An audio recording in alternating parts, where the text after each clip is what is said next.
намагалися надати допомогу, але навіть сили природи були на боці.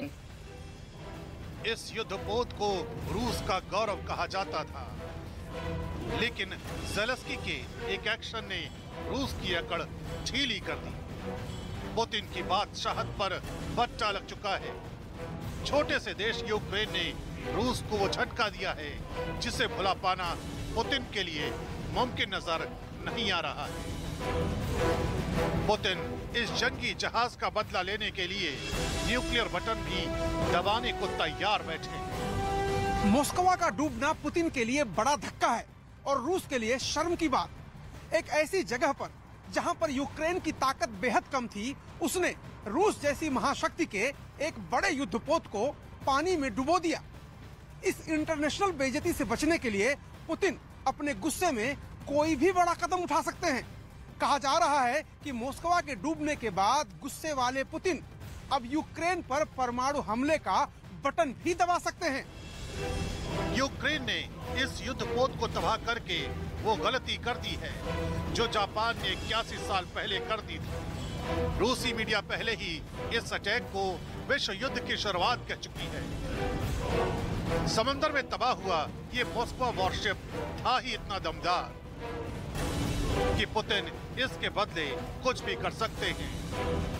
Спецоперацию России на Украине. То, во что это вылилось, уже смело можно называть, не лукавя, Третьей мировой войной. Совершенно точно. Мы прямо сейчас сражаемся, если не с НАТО, то уж точно с инфраструктурой НАТО. И это тоже надо осознавать. Соединенными Штатами Америки круглосуточно они по железной дороге поставляют оружие, круглосуточно по земле из Польши поставляют оружие. В этом смысле, конечно, не шутка, что надо очень серьезно подумать об уничтожении железнодорожных узлов. Там, конечно, вопросики, они все едут и едут, я имею в виду лидеры. Но лидеров надо предупредить, пусть дома сидят. क्योंकि इस वॉरशिप को ब्लैक सी में रूसी सेना का कमांड शिप कहा जाता था। रूस के सबसे बड़े वॉरशिप में से एक है, परमाणु हथियारों से लैस। क्योंकि इस वॉरशिप को ब्लैक सी में रूसी सेना का कमांड शिप कहा जाता था। रूस के सबसे बड़े वॉरशिप में से एक है, परमाणु हथियारों से लैस। घातक वॉरशिप मॉस्को पर 512 क्रू मेंबर सवार थे, जिनमें से मात्र 58 क्रू मेंबरों को ही बचाया जा सका। युद्धपोत का टॉप एडमिरल भी गिरफ्तार किया गया है। जाहिर है जब इतना धाकड़ युद्धपोत तबाह होगा तब पुतिन की तिलमिलाहट भी बढ़नी तय है। यही वजह है कि मॉस्को पर हमले के बाद पुतिन की सेना ने युद्ध को और तेज कर दिया है। तो मॉस्को जहाज पर हमले के बाद युद्ध और ज्यादा भयानक हो चुका है। जिस बात का डर था वही होने जा रहा है। तीसरे विश्व युद्ध की आहट सुनाई देने लगी है। 83 साल पहले का मंजर नजर आने लगा है। इस विश्व युद्ध में ये तो तय है कि कोई देश अकेले नहीं होगा। रूस के साथ भी कई देश होंगे और अमेरिका के नेतृत्व में भी कई देश नजर आएंगे। पुतिन की प्रलयकारी जिद से दुनिया तीसरे विश्व युद्ध के मुहाने पर पहुंच गई है। देखिए ये स्पेशल रिपोर्ट।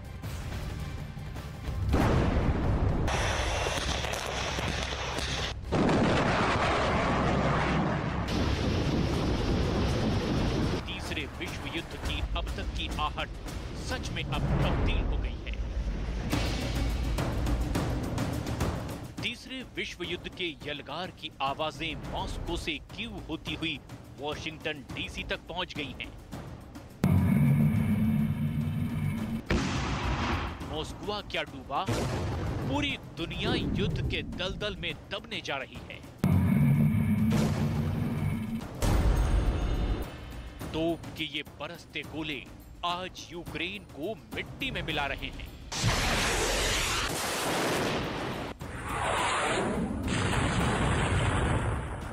किसी भी पल पूरी दुनिया को मिटाने के लिए चल सकते हैं। तारीख बदली लेकिन इंसानी युद्ध की भूख नहीं मिटी। 83 साल बाद फिर वहीं पहुंच गए जहां से आगे का रास्ता सिर्फ बर्बादी और तबाही की ओर जाता है।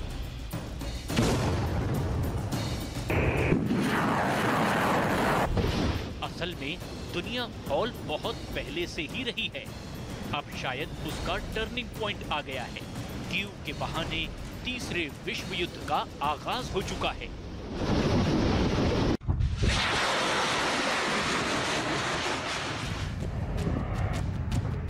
तो अब आगे क्या?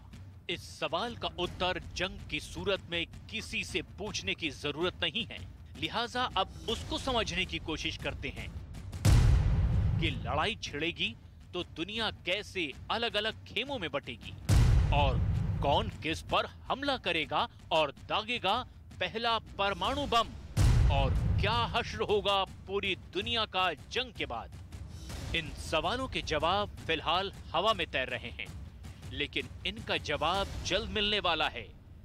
दुनिया ने पुतिन के गुस्से का ट्रेलर देख लिया है। पुतिन अब पूरी पिक्चर रिलीज करने वाले हैं।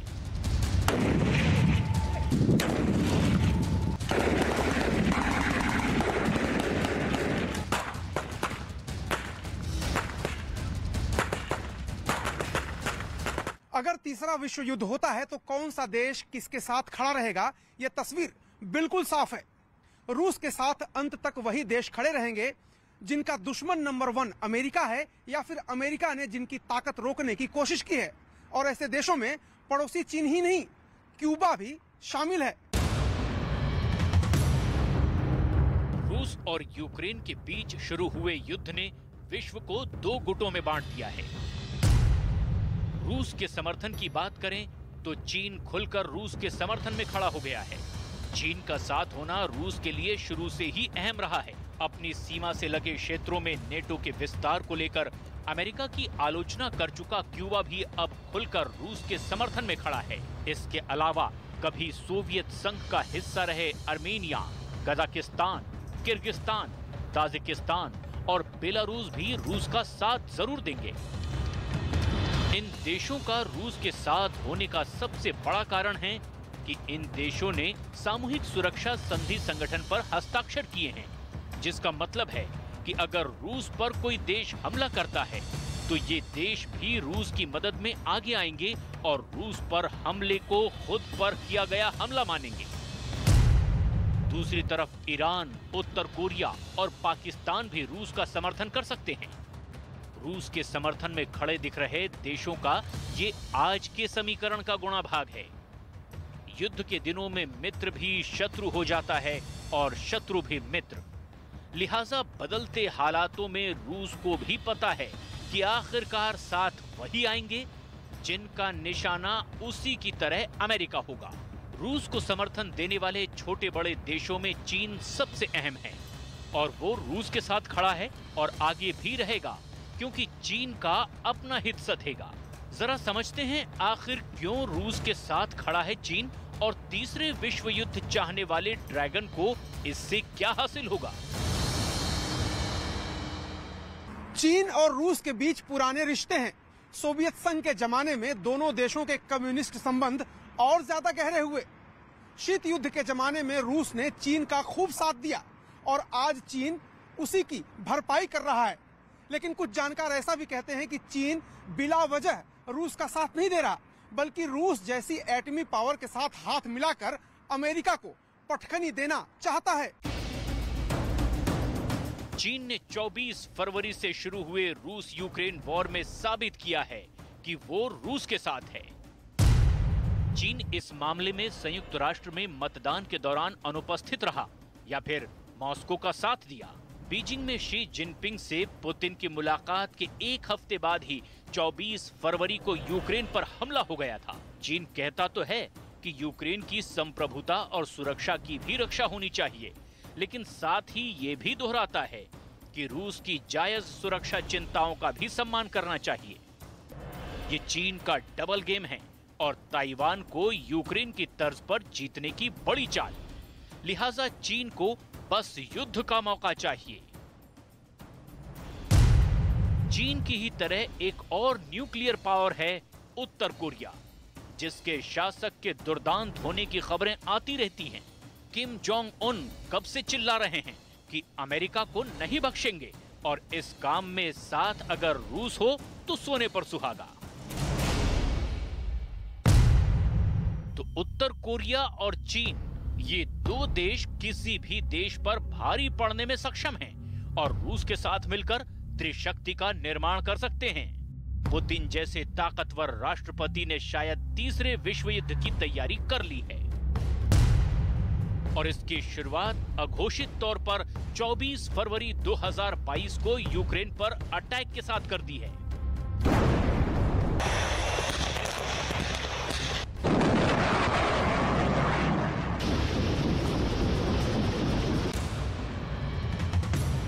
लेकिन पुतिन के सामने लड़ने वाला अब तक कोई नहीं आया और अब जब पुतिन ने खुल्लम खुल्ला तीसरे वर्ल्ड वॉर का ऐलान कर दिया है तो अमेरिका से यूरोप तक खलबली मची है।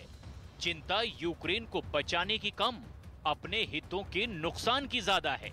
लेकिन जब तीसरा विश्व युद्ध होगा तो दूसरा खेमा कैसा होगा, इसकी तस्वीर भी देख लीजिए, क्योंकि हर देश यूक्रेन नहीं होता। अमेरिका और ब्रिटेन खुलकर यूक्रेन के समर्थन में खड़े हो गए हैं। रूस पर प्रतिबंध लगाने से लेकर यूक्रेन को आर्थिक मदद देने तक ब्रिटेन का रुख साफ हो चुका है। फिलहाल बन रहे हालात को देखते हुए नेटो में शामिल यूरोपियन देश Belgium, Canada, Denmark, France, Iceland, Italy, Luxembourg, Netherlands, Norway और पुर्तगाल ये पूरी तरह से यूक्रेन का समर्थन करेंगे। इसके साथ ही जर्मनी और फ्रांस भी यूक्रेन के साथ खड़े दिखाई दे रहे हैं। जापान, दक्षिण कोरिया, ऑस्ट्रेलिया और कनाडा ने भी रूस पर प्रतिबंध लगाकर यूक्रेन का खुल्लम खुल्ला समर्थन कर दिया है। पश्चिमी देश और अमेरिका इस वक्त पूरी दुनिया के बाजार की धुरी हैं। अगर तीसरा विश्व युद्ध होता है, रूस और उसके सहयोगी अमेरिका और उसके सहयोगियों पर मिसाइल दागते हैं या अमेरिका और उसके सहयोगी रूस और उसके मित्र देशों पर हमला करते हैं, तो इसका असर सिर्फ इन्हीं देशों पर नहीं होगा बल्कि पूरी दुनिया पर होगा। और ऐसा असर अगर होता है तो पूरी दुनिया की खुशहाली के गम में तब्दील हो जाने का बड़ा खतरा है। दुनिया ये देख चुकी है कि जब जंग होती है तो सिर्फ वर्तमान नहीं मरता, भविष्य भी तबाह होता है।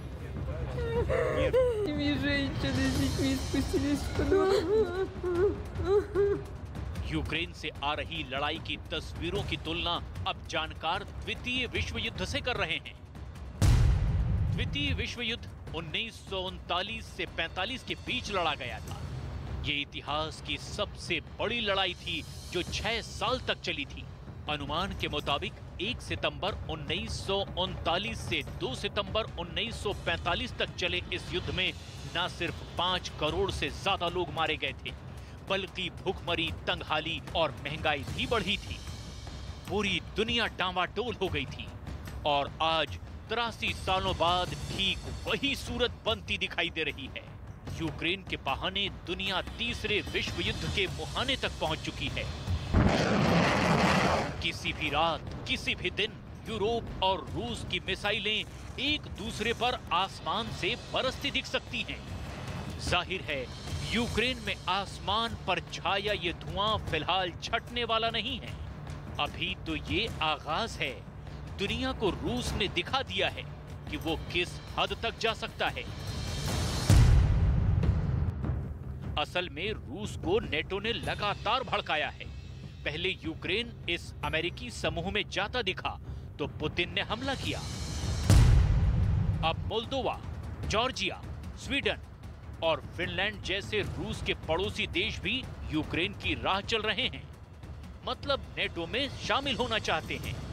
और ये एक ऐसा पॉइंट है जिस पर पुतिन फैसला लेने में नहीं चूकेंगे, क्योंकि रूस के भीतर भी अमेरिका की इस चौधराहट के खिलाफ आग सुलग रही है।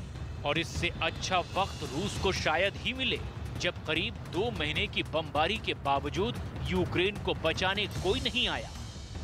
And we've heard most recently a little bit more encouraging that nuclear weapons would be used by Russia only to defend the existential threat to Russia itself. Would you like to just comment on that kind of risk assessment and what the agency is thinking? Well, we've seen some rhetorical posturing on the part of the Kremlin about moving to higher nuclear alert levels. So far, we haven't seen a lot of practical evidence of the kind of deployments or, military dispositions that would reinforce that concern. But we watch for that very intently. It's, one of our most important responsibilities at CIA. Corona से गुजरी दुनिया के लिए साल 2022 काल बनकर सामने खड़ा है। खतरनाक वायरस से बची दुनिया अब परमाणु बम वाले रेडिएशन से बचने का रास्ता ढूंढ रही है, क्योंकि आत्मरक्षा के दावे वाली इस दुनिया में अब तीसरा विश्व युद्ध तय है। ये बात अलग है कि अब तक इसके लिए रेड बटन ऑन नहीं हुआ है, जो किसी भी पल हो सकता है। यूक्रेन अधर में लटका हुआ है, रूस उसे छोड़ेगा नहीं और अमेरिका खुलकर यूक्रेन का साथ नहीं दे रहा है। ऐसे में सवाल उठ रहा है कि आखिर कब तक यूक्रेन इस युद्ध को झेल पाएगा। पुतिन ने तो वर्ल्ड वॉर 3 की घोषणा ही लगभग कर दी है। ऐसे में बड़ा सवाल यह है कि जो गेंद पुतिन ने अमेरिका के पाले में फेंकी है, अमेरिका उसका सामना करेगा या नहीं। अमेरिका की चाल अभी बाकी है।